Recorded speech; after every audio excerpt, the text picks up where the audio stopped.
College football semifinals best bets. In this video, we're going to go through the two huge semifinal games, give you our favorite picks for each of them. If you are new, my name's Austin. We're joined by Logan, and today we're joined by a special guest, Logan. You're welcome to get your broom out because Logan went 4-0 in the quarterfinals. He absolutely dominated. A great week for you. I'll do a victory lap for you.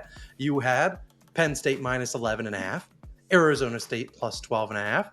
The over in the Ohio State-Oregon game, and you capped it off with a Notre Dame Fighting Irish money line ticket, a 4-0 day, overlooking my 3-1 day. But hey, tip the cap to you. We went 7-1 last week, and my only lost in overtime. Texas team total under 31.5, or 33.5. If we could just make a field goal, we wouldn't have gone to OT, and it would have been a 4-0 sweep with my broom out. But hey, congrats. We love to see that. The goal this week, let's try to bring up those brooms and let's try to go 2-0 each. I have a feeling we might disagree on some of these games as we only have two of them. But Logan, without further ado, let's just dive into the quarterfinals games. We will timestamp them down below in case you want to skip to the second one, depending on what day you're watching this. Now, we'll begin on Thursday, January 9th, where we have the Capital One Orange Bowl, the Fighting Irish taking on the Penn State Nittany Lions, a 7:30 p.m. Eastern time start down in Miami. Right now, this game is a pick'em. Notre Dame is slight favorites, minus 1.5, over under 45.5. Logan, what's the move coming off a 4-0 sweep? Where are you going and where are you putting your money on this big semifinal game on Thursday? Yeah, so these are two teams that I both backed in their respective matchups. So this one kind of tore at me a little bit. And if people want to argue for Penn State, I totally get that. I'm just going to be on Notre Dame because I like this team a little bit more. I think Notre Dame is the play here. I would not be surprised if the Fighting Irish win this one by 3 or even 7. I think this is a one-score game, but it's in the Fighting Irish's favor. Penn State just isn't quite ready for me to take that leap that it's going to take to get to the national championship. And Notre Dame will be the second best passing defense, only allowing 167 yards per game that Drew Auer has faced. Auer is obviously one of those quarterbacks that when he looks great, he looks great. I mean, when we saw him against SMU, that offense was humming. Problem is, he gets a little happy feet in the pocket every now and then. And I think we've definitely solved the recipe of what Boise State tried to do. When you blitz him a little bit, you make him uncomfortable, he misses easy throws. I think Notre Dame's definitely got the guys up front to be able to do it. They went toe-for-toe with that very talented Georgia front last week and won the line of scrimmage. They can do the exact same thing against Penn State, and they have the guys in the secondary to be able to back that up. Xavier Watts, you'll be seeing him on Sunday.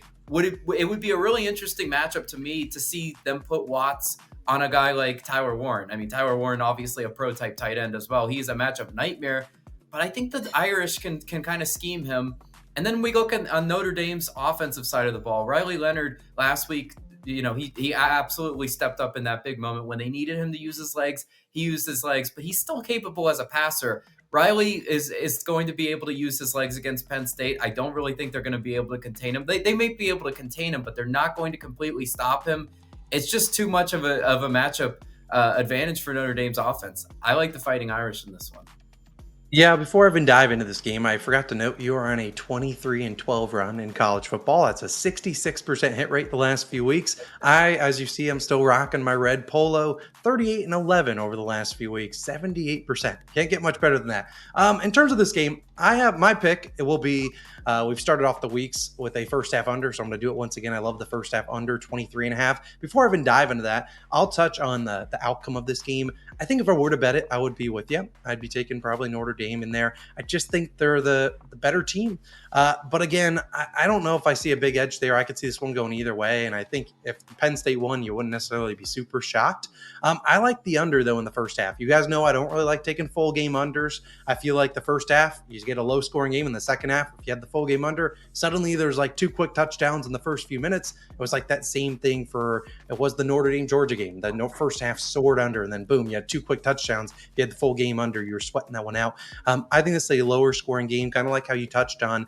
Obviously, Notre Dame, a really good defense. They took it to Georgia. Obviously, Georgia had a backup QB in there, so take it with a grain of salt, but they've been one of the best defenses all season long. They're going to give Penn State a lot of trouble. In terms of Penn State's defense, they're also elite. They have a great defensive line, a secondary that I believe can slow down Notre Dame. And also, I just don't see these two QBs who can make plays with their legs I think these two defenses will be ready for it. You're thinking about both these two teams already played 2 playoff games. You're kind of empty in the playbook in these playoff games, given their win or go home. Now you've had 2 games, a ton of plays on the script. I feel like both these two defenses will be able to game plan a little bit for those. So I think we see probably a lower scoring first half. Second half, we see some adjustments made. Maybe that's where you see the playbook start to open up a little bit. But I think both out the gate, you're going to see slower starting games for both of them. I love the first half under 23.5. If I had to bet, I'd be on the same side with you, Logan. But I really like that first half under. Somehow I found luck in the first half under market. I will happily continue with that luck. And then our second game we will dive into is going to be the one on Friday. It will be January 10th in Arlington, Texas, the Cotton Bowl. Now, this will be obviously between Ohio State and Texas. There is some weather concerns here, Logan. Obviously, this game will be played in Jerry World, so not in terms of the field, but I believe a blizzard is coming into Texas I believe on Thursday and Friday. They're projected to get somewhere between 8 to 12 inches of snow. Who knows if that affects this game or if it's changed to a later date, maybe on Saturday. Who knows? But what I do know is that Ohio State is sitting at 5.5-point favorites. The over-under 53.5. I backed Ohio State last week. Logan, you were on the over. What is the move in this Cotton Bowl? Yeah, I like how you let me go first. I'm going to try to impart some wisdom into your view. I like Ohio State, and I'll lay the points with the Buckeyes in this one. Look, you can try to be sharp. You can try to take Texas. But at the end of the day, I'm not putting my money on Texas. I'm not betting against this Ohio State team, not after what they did against a very good Oregon team. They absolutely obliterated that Oregon team. A team they lost to Oregon in the regular season, but they said, you know what, guys, it's winning time. We're going to rely on Jeremiah Smith, who's one of the best generational type wide receiver talents I've ever seen. I mean, the fact that he's just a freshman and could start, to me, in the NFL, I've heard they've talked about that. I mean, maybe that's a little bit of overreaction, but he is that talented.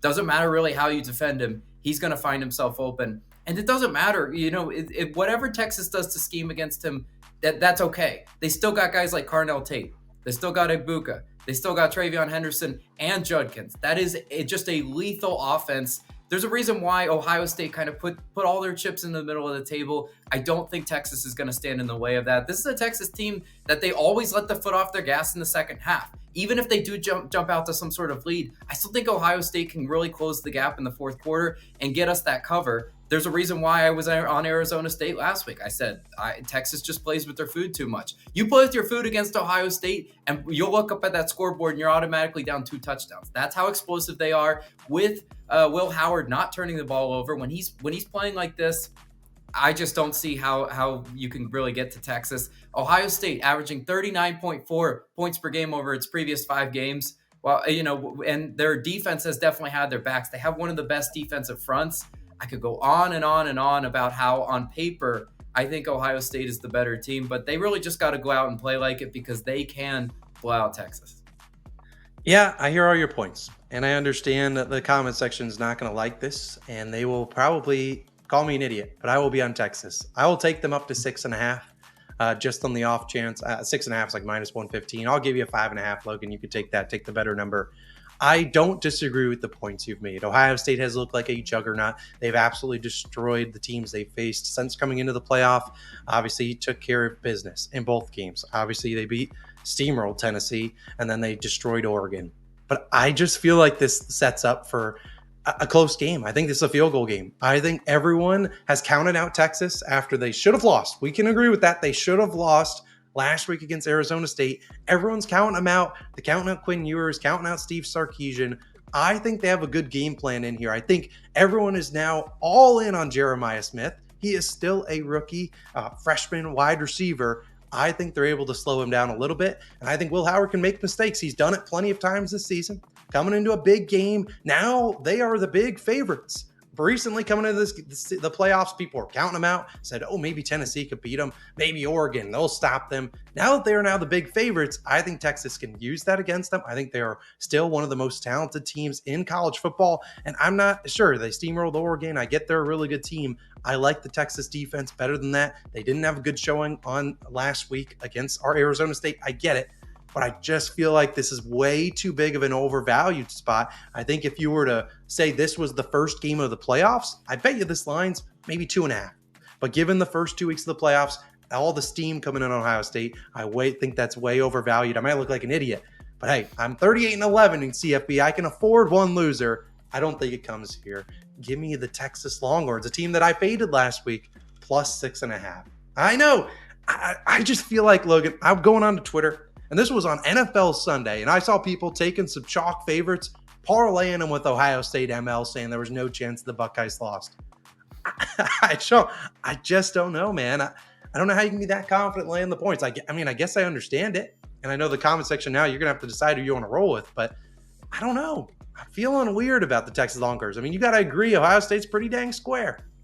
I mean, it's square, but again, I believe in certain spots to get sharp. I mean, I would argue Arizona State was a sharper spot last week. People were saying no chance Texas doesn't blow them out. But it's not this Texas team. There's just something off about them, and you really have to watch them. And if you watch this Ohio State team, they just really jump out at you. They look a level above their competition. And they're making these D1 programs that I'd argue have pretty solid defensive matchups. They make them look silly. I mean, Tennessee, they made it look silly. They made Oregon just look like they didn't even know what to do. They hit Oregon with the quickest punches I've ever seen, and the game was just over before you knew it. If they jump on Texas like that, Texas does not have the guys to be able to keep up with Ohio State. Turns into a track meet. This is Ohio State covering by a touchdown all day long. I just hope that they don't underestimate Texas, because this is still a very good Texas team. We cannot discount what they've done. But if Ohio State plays up to what I know they're capable of, that's the play. It just is. Yeah, I can't disagree with you. It goes against what I believe in, but again, I got to get a little bit sharp and see how it works out. In an ideal world, the Ohio State wins by 6, because I took 6.5. You got 5.5. Boom, sure. Bam. We're not that lucky, though. One of these sides is going to obviously cover pretty easily. So we'll see. Either way, those are our favorite picks for college football semifinals. Logan, any final thoughts before we sign out of here? Or the next time we record a college football video, you'll be a married man. I will be a married man, so I'm looking forward to that this weekend. Luckily, my wedding is on Sunday, so I will be able to see these college football games. Really excited for that. I'm really happy with sweeping last week. You know, I do want to shout out my brother Grant. He does help me do the little research notes. So shout out Grant. You helped earn that sweep. Hopefully you can continue that. I mean, you've been absolutely killing it. That polo has not been washed. For everybody watching this, I hope you can't smell it through the screen, because that is downright foul. Yeah, it's not in its best condition, but it has been delivering winners, which is all that the people out there care about. So either way, those are our favorite picks. We obviously can't sweep, but hey, hopefully one of us can go 2-0 and have a great week, and maybe we can go 3-1 as a program, or so there is a chance we sweep. 4-0 if Ohio State wins by 6 on the dot. Either way, appreciate you guys for tuning in. It's Austin Logan. We'll be back for the college football final championship in a few weeks. We'll see you guys then. Peace.